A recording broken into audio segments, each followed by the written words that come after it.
it going this morning? Are you just as tired as I am? Good morning. Today's video is about the transition phase. What is it? What's its purpose? How long should it be? What should be included? And things like that. Also highlighting what I do in my transition phase and what works for me, and how you might be able to employ certain techniques to help you in your transitions. I'm just about to go and make some breakfast. I've been up for about an hour just going through some emails. So I'm just going to grab some breakfast and then I'll check up with you in a bit.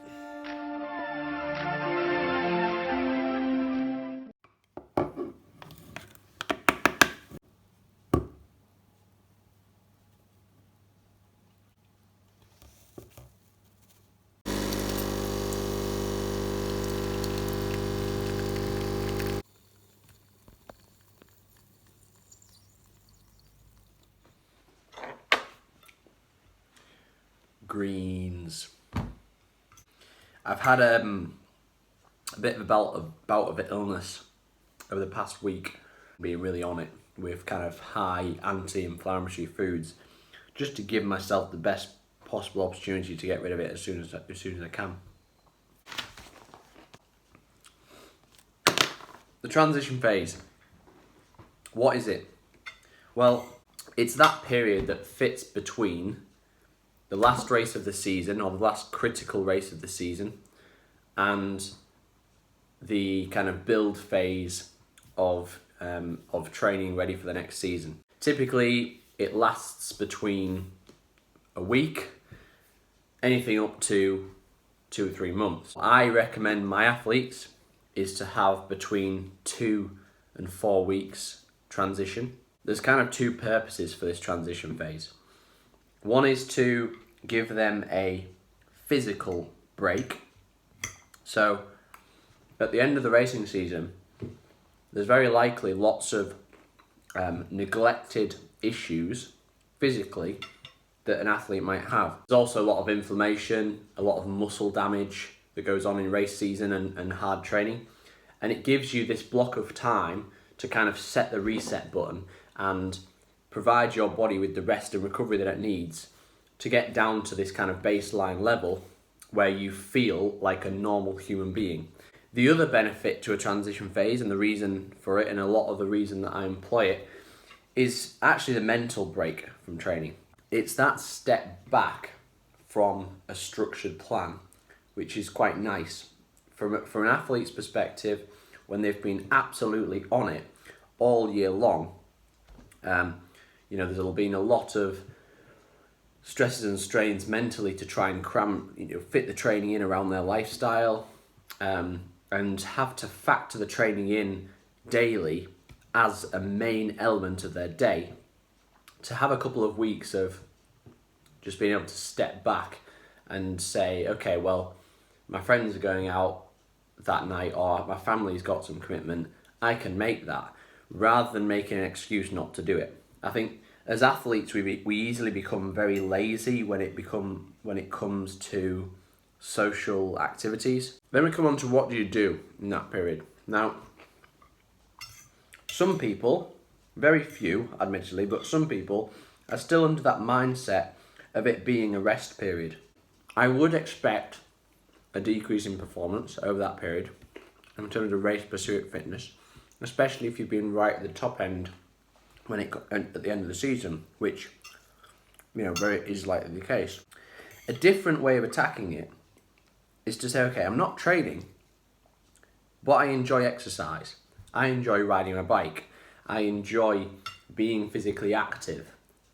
That might mean doing different activities, such as going for a run, such as doing some gym work, such as going to some Pilates classes.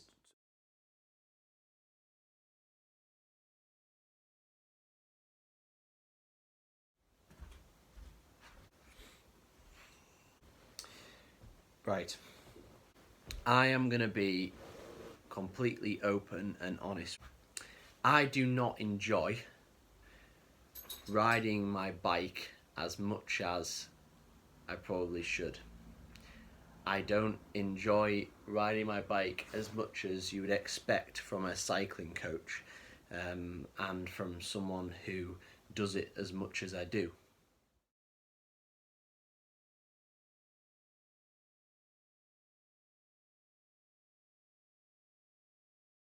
Don't get me wrong, I enjoy every last little waking second of my job, and I wouldn't change my job for the world.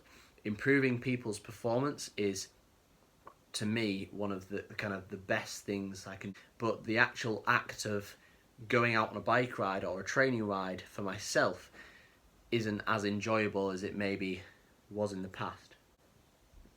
Okay, that being said, I do really enjoy being competitive and racing myself and racing other individuals in a highly competitive racing environment.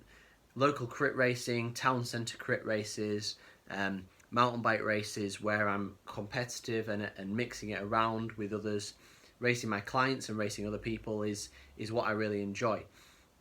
However, when it gets to the last race of the season, I'm not going to lie, I'm kind of quite glad to see it. I'm glad to see a bit of a contrast in terms of where my mindset lies. It's now October, and for me, the end of the season, racing season on the bike, came about 4 weeks ago. I fancy doing something completely contrasting, to be honest. So this is where running comes into it.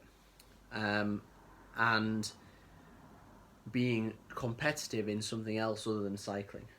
As a youngster, I used to do quite a bit of running, and I was fairly handy at it when I was 15, 16 years old. Naturally quite biomechanically able to run quite efficiently. When I have a period of not running, i.e. through the cycling season, I lose a lot of that kind of speed, running specific fitness. But it doesn't take me long to get it back.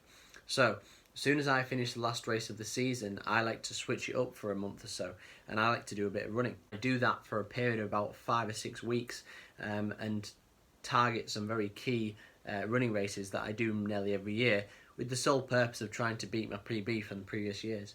I really enjoy it, and I thrive off it because I see those gains quite quickly, and it's really enjoyable. So I'll show you what a typical week's training is for me right now, and how that might differ all the way through the winter. Give you an example of what my transition phase looks like. As I explained, there is very little, if any, cycling right now because I'm just taking myself away from that and giving myself a break from the bike. As long as I've got no injuries following the season, I don't like to give myself too much time off properly. So my last race was this one here on the 14th of September. I gave myself this Sunday the 15th as a rest day, but then I was kind of into the running, as it were. Like I say, I didn't have any injuries. I was fairly fresh going into that anyway.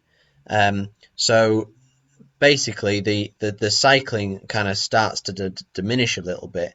Performance perspective going into next year, obviously, cycling specific wise, I could do to be ticking over the biking a little bit more. But to be honest, I think the mental break from riding a bike is doing me a lot of good, and I'm enjoying it as well. So before the actual season finished, I did quite a bit of running anyway, just kind of really relaxed running. Then we had the last race, and then now we've started to bring in some quality. So for example, the week after we had some 1 minute efforts, and some hills, a long run of 10 miles, a park run, kind of fully on the rivet as hard as I possibly can, some speed work there, some trail running there, and so on and so forth. So I basically split my season completely, and it's very it's not very regular from a cyclist perspective, but I've now got a few weeks of running races. So if we go down, we can see that I've got a cross country race next weekend. I've got a York 10 mile race, Leeds Abbey Dash, and the 10k race there, and another cross country there. So I've got another 5 weeks of running races. After that point there, the priority kind of lays off a little bit with the running, and we start to think a little bit more about prioritizing cycling a bit more, so that's when it started takes its kind of off a little bit. My running season is very condensed, and a lot of people do ask me, why do I not become join the two and do some duathlon or carry my running on a lot more during the season. But to be honest, I enjoy my running because it is very short, and I see good progression quite quickly.